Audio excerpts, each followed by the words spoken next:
Voiceover off. Bismillah ar-Rahman ar-Rahim. Alhamdulillah. Wa salatu wa salam ala Rasulillah wa ala alihi wa ashabihi wa min wala. Wa ashhadu an la ilaha illallah wahdahu la sharika lah. Wa ashhadu anna Muhammadan abduhu wa rasuluh. Thumma amma ba'd. We continue with our class in the famous book ummdatul-akham Imam Abdul Ghani ibn Wahid al-Maqdisi rahimahullah ta'ala, and we're taking the explanation of Al-Allama Ali Bassam, who was one of the great scholars of Saudi Arabia during our time. Before we begin, inshallah tabarak wa ta'ala, I want to announce something that's going to be this Friday at 9 p.m. Eastern Standard Time.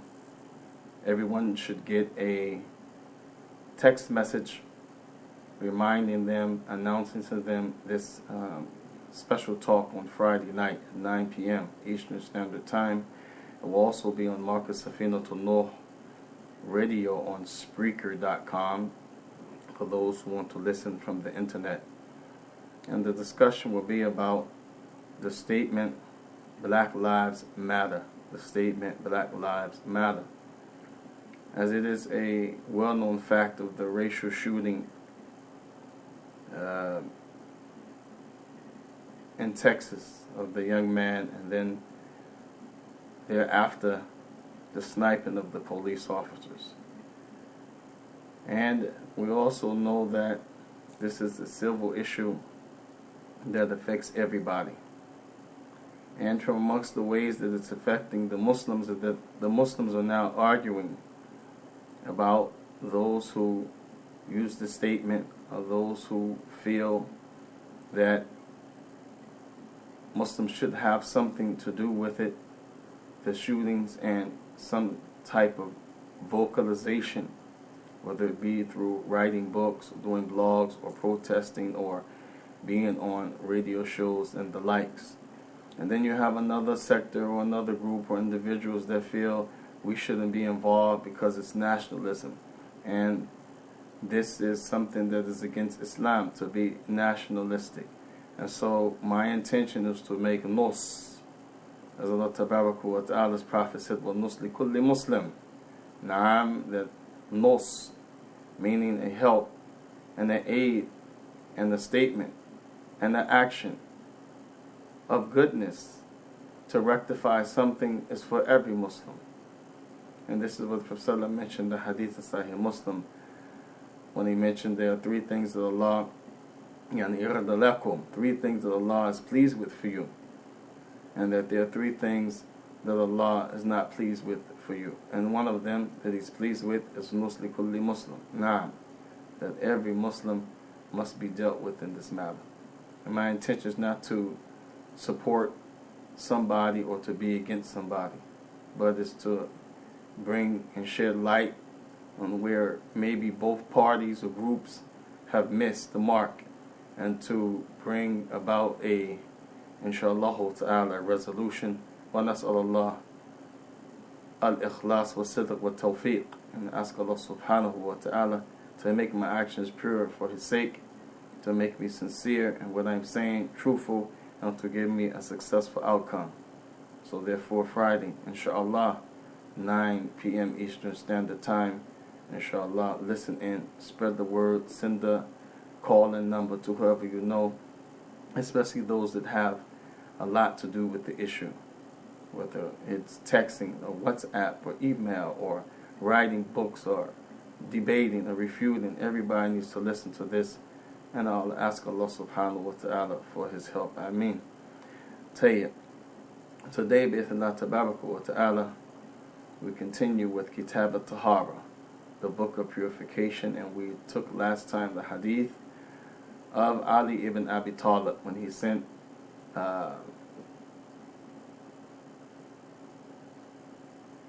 Miqdad ibn Aswad to the Prophet ﷺ because he had a problem of being excited a lot. And this excitement as a man worried him and made him wonder, does he have to take a ghusl every time he has this excitement that caused him to have the flow of semen. And we mentioned the difference Islamically between semen and sperm.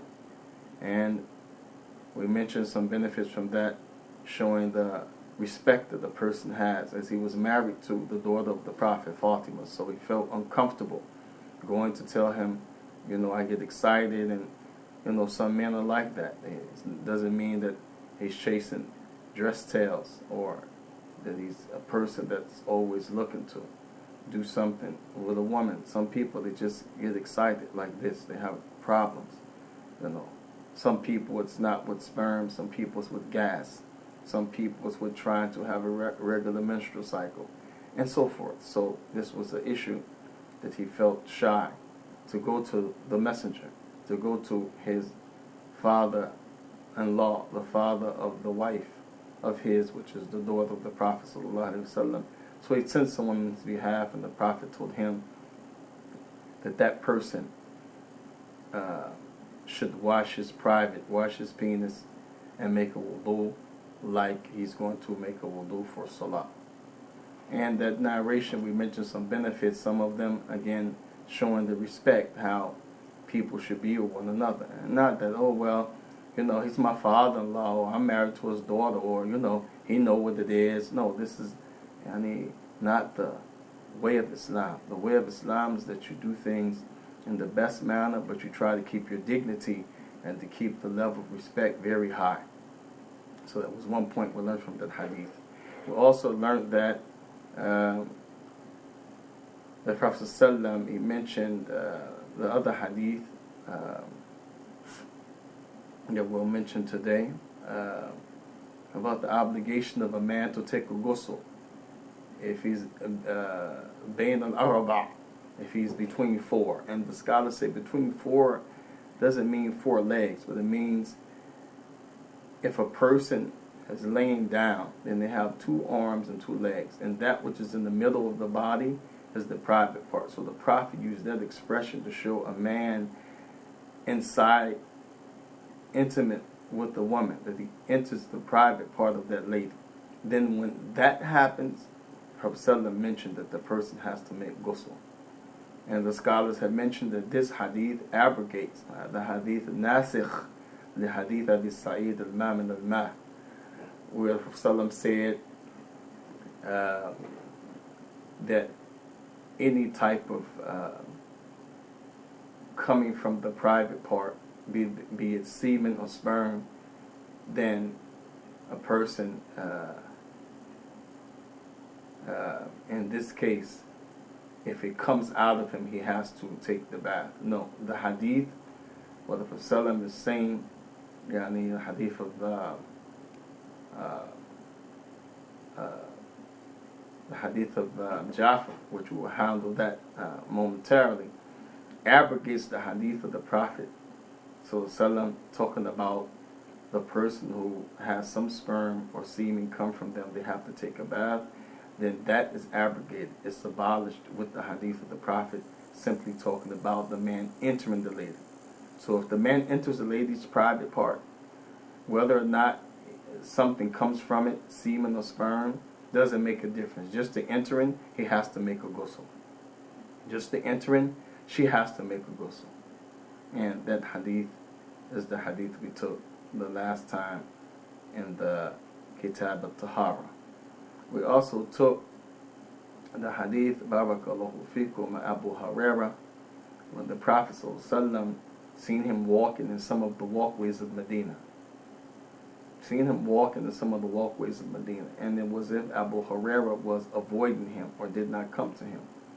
So finally, the Prophet was sitting, and Abu Hurairah came, and he asked him, where did you go? And Abu Hurairah, he said that he went and he took a bath because he was shy to sit with the Prophet. He said that he was in janaba, meaning he had a wet dream.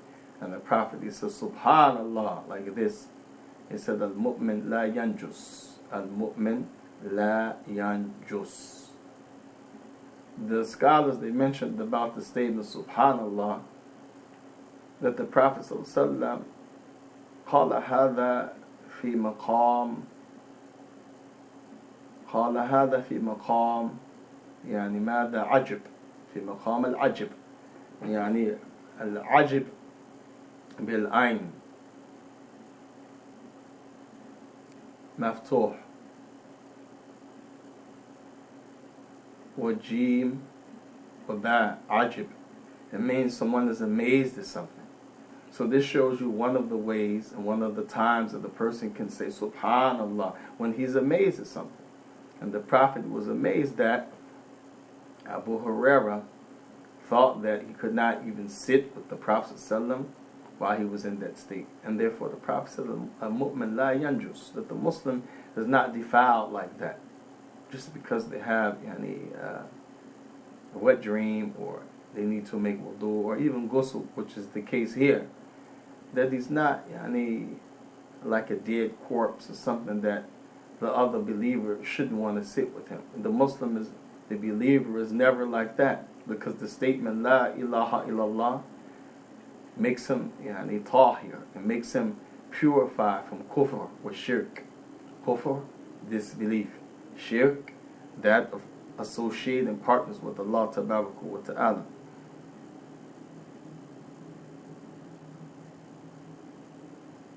وكل الشعوب من الكفر والشرك كذلك. Now, and every branch or thing that's associated with kufr and shirk, when the Muslim takes his shahada, when the Muslim enters into La ilaha illallah Muhammad Rasulullah, then it cleans him. It takes away all of the filth of the past that he had. So this was the hadith we took last time, the hadith of Abu Hurairah radiyallahu ta'ala anhu. The scholars, they also mention from the benefits, as we just mentioned, the time and one of the ways you use subhanallah. It's when a person is amazed at something. They also mentioned that this was out of respect. Abu Hurairah did not want to sit with the Prophet. And that there's a difference of opinion between the scholars whether or not the disbelievers yanjus. So the Prophet said, "Al-mu'min la yanjus." The Muslim is never impure, meaning totally, or he can be in a state of impurity where he can't pray, where she can't pray. But they themselves, as a Muslim, is not considered to be najis, like feces is najis, urine is najis, menses blood, post-birth, bleeding blood, najis, najasa, وهكذا بارك الله فيكم vomit, these things are clearly najasa.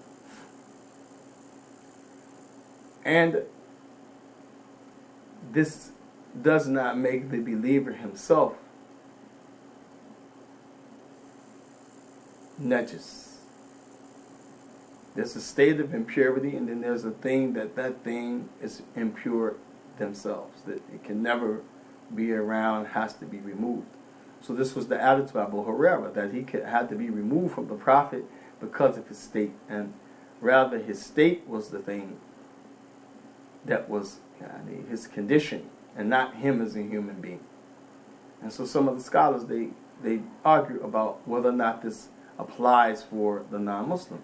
So Tabaraka wa Ta'ala, he said, إنما المشركون ماذا إنما المشركون نجس. Naam, that the mushrikun, the pagans, they are najis. So some ulama, they say, barakallahu fikum, this is the opposite of the Prophet's statement. This is the opposite of the Prophet's statement. That is, that the Prophet said, Al-mu'min la yanjus. The Muslim does not become impure.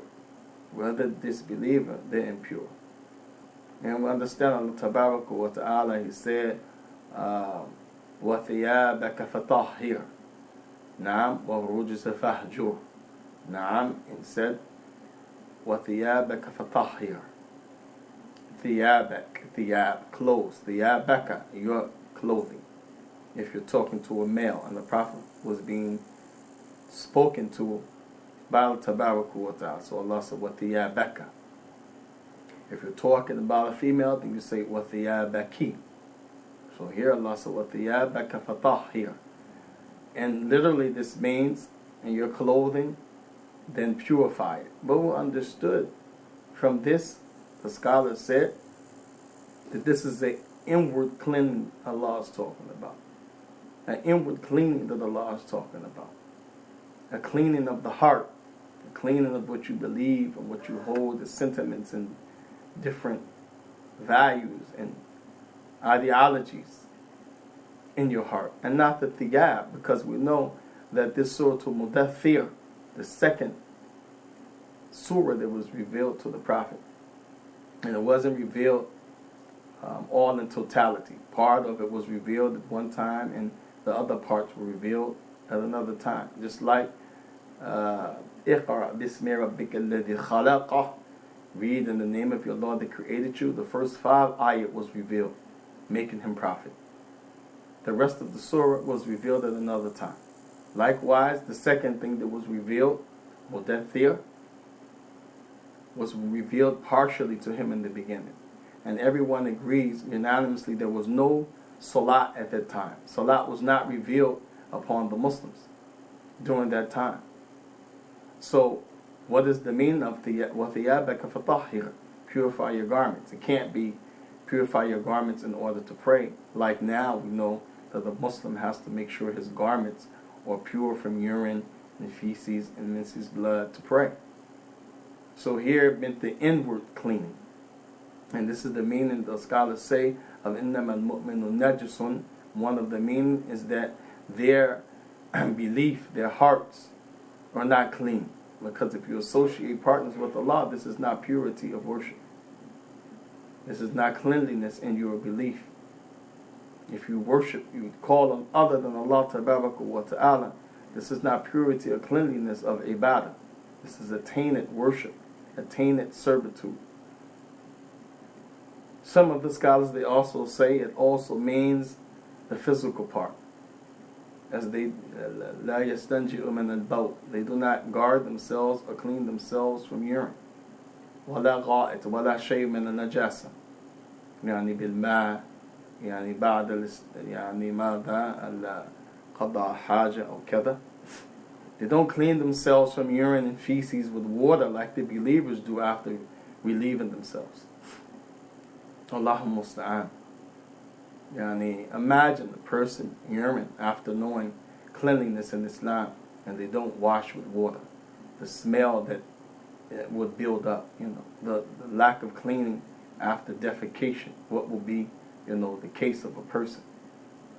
So this is a lack of cleanliness, which is the opposite of the statement al-mu'min la yanjus. Because the Muslim, mashallah tabarakallah, is going to clean himself.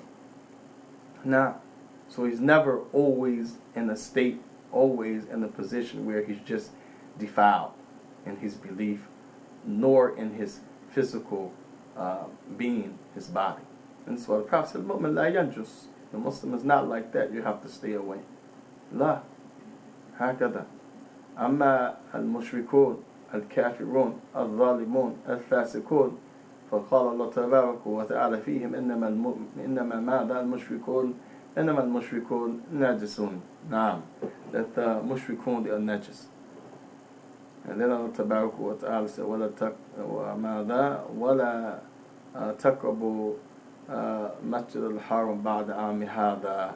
Do not come near the place of worship after this injunction has been revealed, after this year, because you are in a state of najis. You're in a state of najis, meaning you are not pure physically nor spiritually, inwardly nor outwardly, the mushrikun. Now,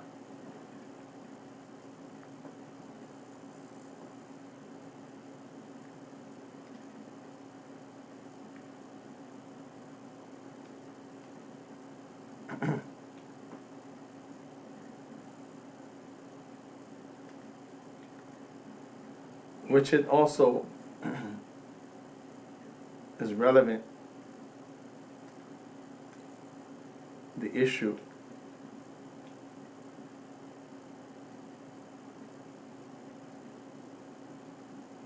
of the cleanliness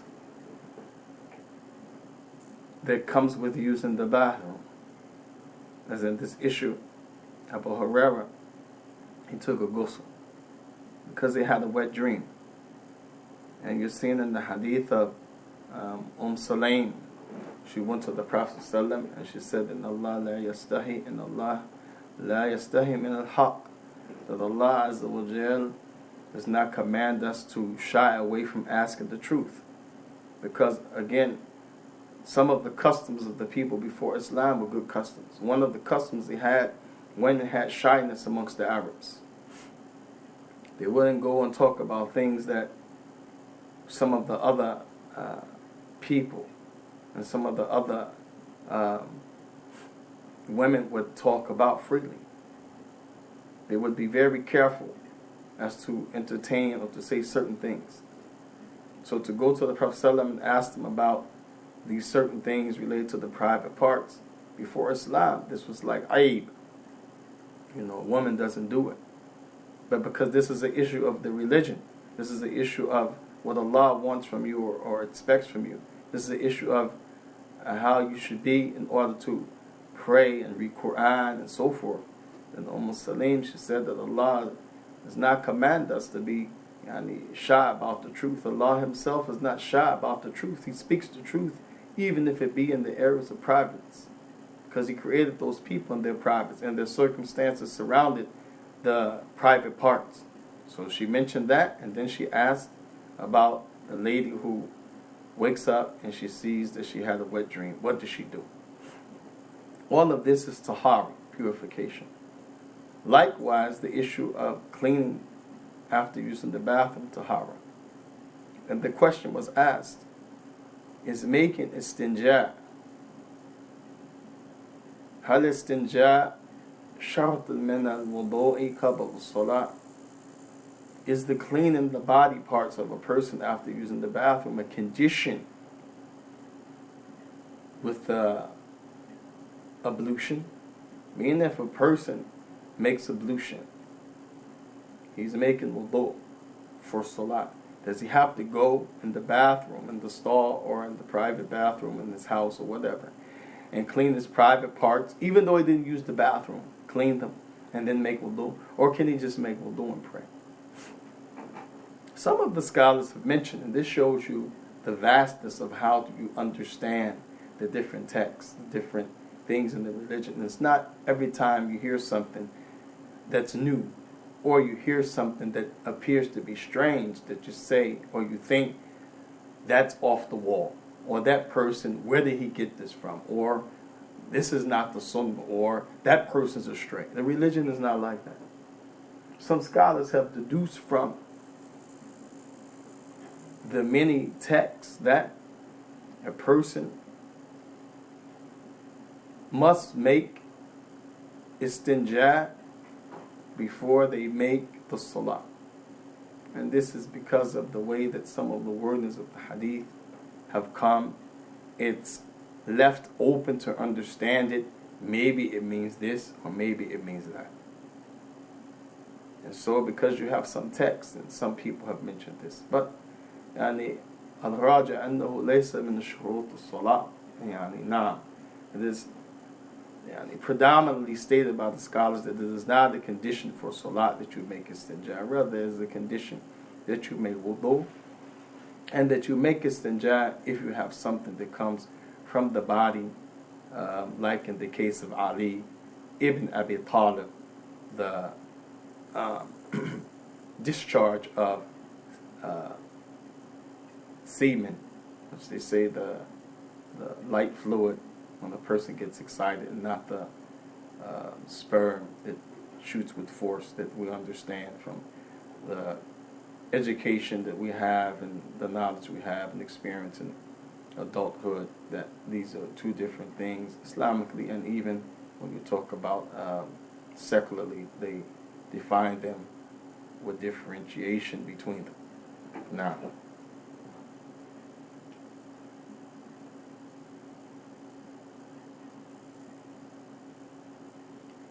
the next hadith on Abi Ja'far ibn Ali ibn Hussein. Abi Ja'far ibn Ali ibn Hussein. So Abi Ja'far is his nickname. Ali is his name.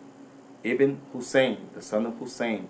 Ibn Ali ibn Abi Talib. So he is the grandson of Ali. The grandson of Ali ibn Abi Talib. Now,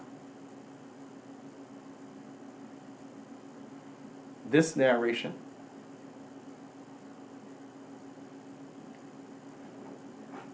of Abi Ja'far ibn Ali ibn Hussein ibn Hussein ibn Ali Abi Talib. He is the grandson of Ali ibn Abi Talib. Some people came to him and they asked him,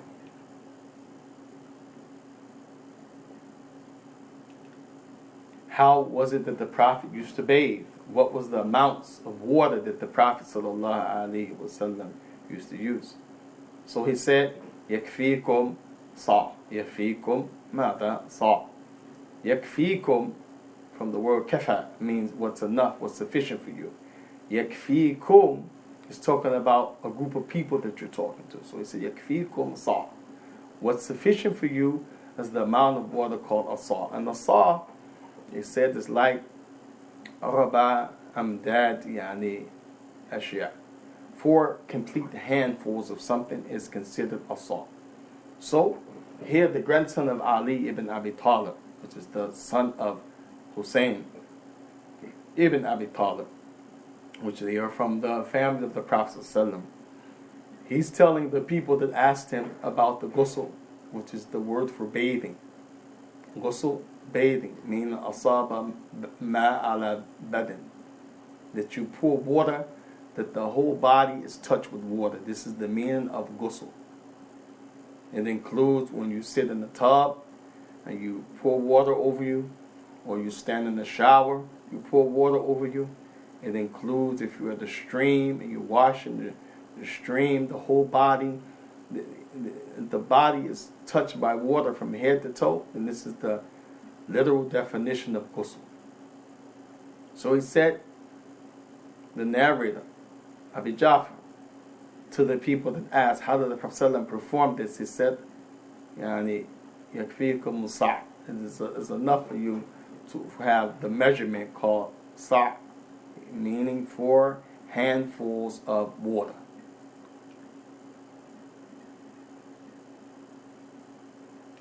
So a man, he said, replied to him, ma yakfini. Ma yakfini. Ma here is negation. Like you say no, or something isn't. So the man said, ma yakfini. This is not enough for me. I need more water.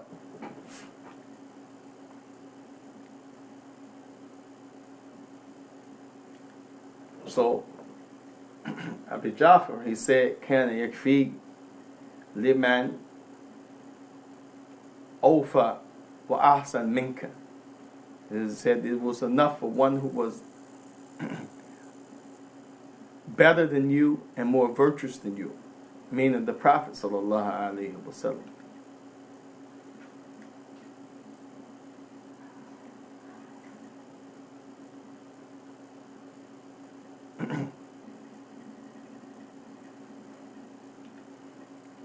I made a mistake. It said, يعني كان يكفي لمن يعني أكثر شعر منك وخير منك. It was enough for one who had more hair on his head than you, and he was better than you. Nah, it was يعني enough for one who had more hair on his head than you, and he was better than you, meaning the Prophet.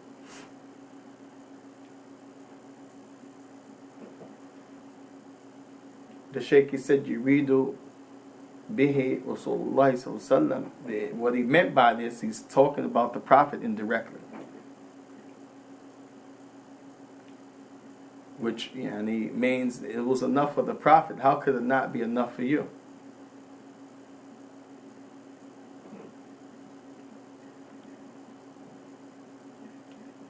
So then he went to describe the way that the Prophet would wash himself, the ghusl. It said, كان النبي صلى الله عليه وسلم أصاب ما على رأسه ثلاثة. The Prophet would pour water over his head 3 times. Pour water over his head 3 times.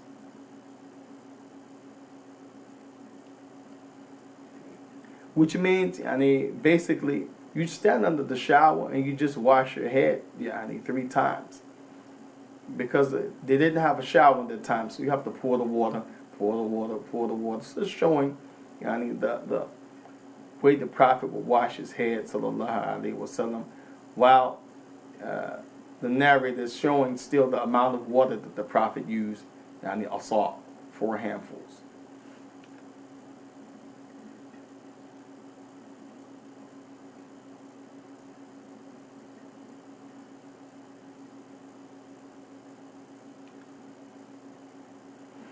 And the man who said ma yakfini, the scholars say his name, the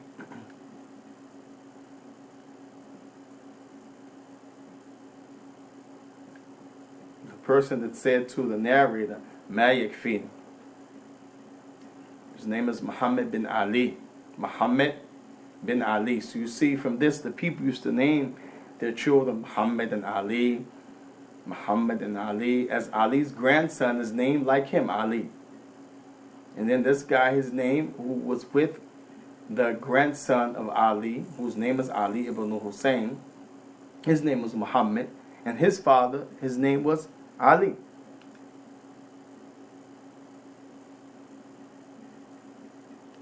And then this guy's father, his name was Muhammad ibn Hanafiya. Muhammad ibn Hanafiya. Hanafiya means the one who's free from any type of polytheism. So you see the tradition up until this day, people naming themselves after the Prophet Muhammad and after the people from his family, Ali and Hassan and Hussein, and like this. Very common.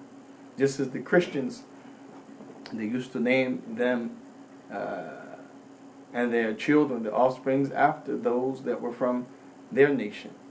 Which brings me to a point I mentioned last time. I made a mistake in 2 classes ago when I read the hadith, or actually I was telling the story about Mughira ibn Shu'bah and the hadith about wiping over the khufs, which were considered the leather moccasins that the people wore. And I was mentioning when he went to Najran and the people tried to put doubt in him about the Quran. They said, how can this be the Quran of Allah? How can this be the Quran that your messenger quotes to you when he says that Mary is the sister of Harun? And so when Mughira ibn Shu'bah returned from Najran, which is in the southern province of the border of Saudi and Yemen, he told the Prophet this, and the Prophet said, do not they name their children after the righteous, the people of the book? And the verse that they were referring to, saying the Prophet was talking about somebody that is not the brother of Mary, was the verse in Surah Maryam itself, where Tabaraka wa Ta'ala said, Ya ukhta Harun, ma kana abuki imra'an saw, wa ma kanat وَمَا كَانَتْ أُمُّكِ بَغِيًّا. But I quoted it with a fatha on accident. When I went back and listened, I made the pronunciation. I said, مَا كَانَ أَبُوكَ, but it should be مَا كَانَ أَبُوكِ. And this is a slip of the tongue. It happens to human beings. So I'm bringing that again as we're talking about the issue of Mughira ibn Shu'bah with this verse, just as we're talking about the issue of the people who named their children Muhammad and Ali, as in the next example, the hadith, the narration of Abi Ja'far Ali ibn Hussein ibn Ali ibn Abi Talib, who was talking to Muhammad ibn Ali ibn Mada Hanafiya. Now, so this was the man who told the grandson of the Prophet in the narration that this is not enough for me. The scholars, they say, what's understood from this hadith?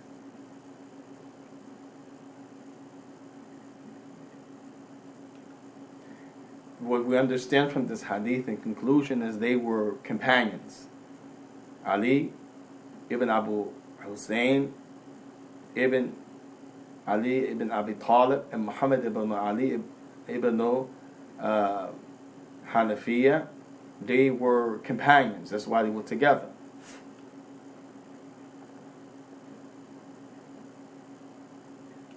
And therefore, that person was able to tell his companion, this is not enough for me, this water. I need more.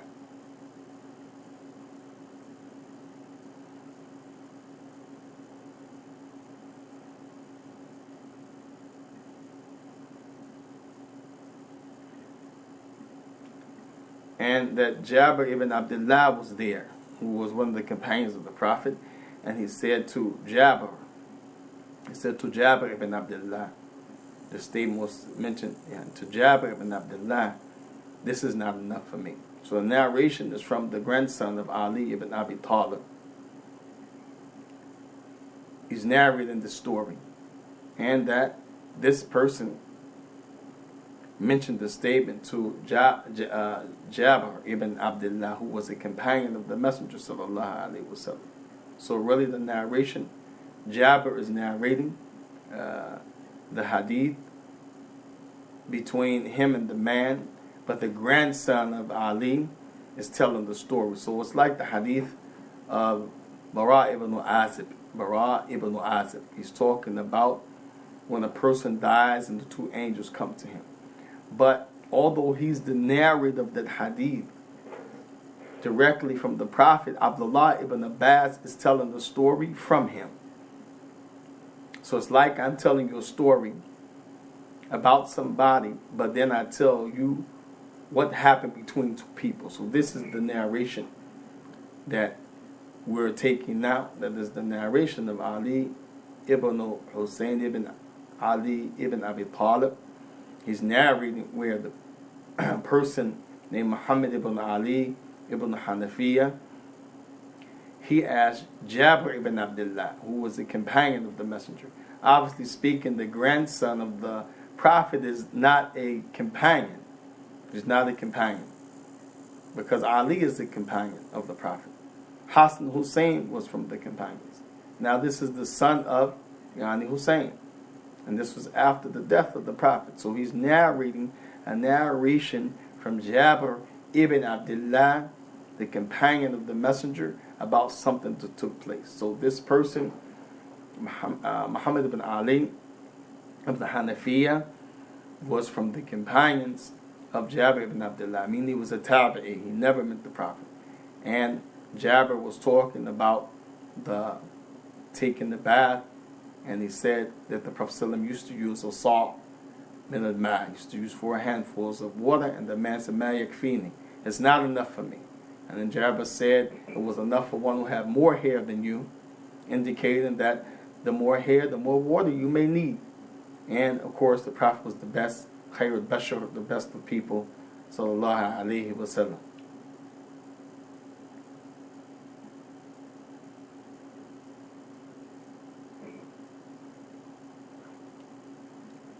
Many of the scholars, they mention in conclusion that the statement of the man ma yakfini shows that يعني المبلغ أو قدر الماء يعني the مبلغ here means sum, qadr means amount, same thing, amount, the sum, the amount of water that the person used, it varies from person to person. And therefore, if a person can use what the Prophet ﷺ used, sa' min al-ma' fadak, then let him use what the Prophet used, a sa', which is meant, again, in layman English terms, 4 handfuls of water. Somebody would say, man, I can't clean myself with that. Like me, for example, I could never use that amount of water and successfully clean myself. I have to have a lot of water. I have to wash over and over and make sure the soap is off me. I'll itch and scratch and I'll be a nervous wreck. I'll be miserable. So the amount of water depends on the need. If a person needs more water, then they use more water. If they don't need that much water, then they don't use that much water.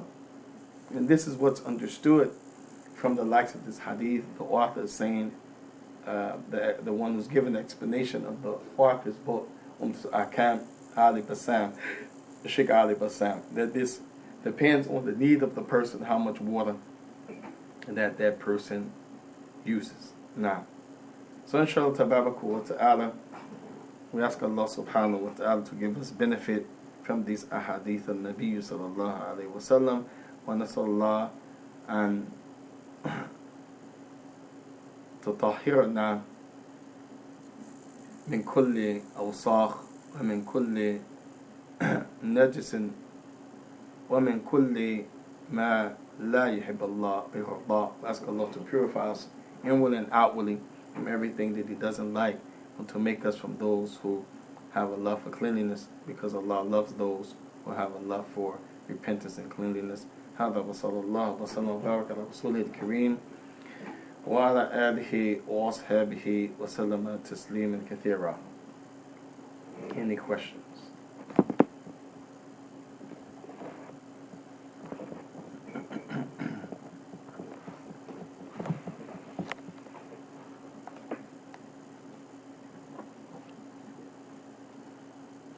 Again, we remind you, wa barakallahu fikum, Friday night, 9 o'clock is important. As many of the Muslims, Allah musta'an,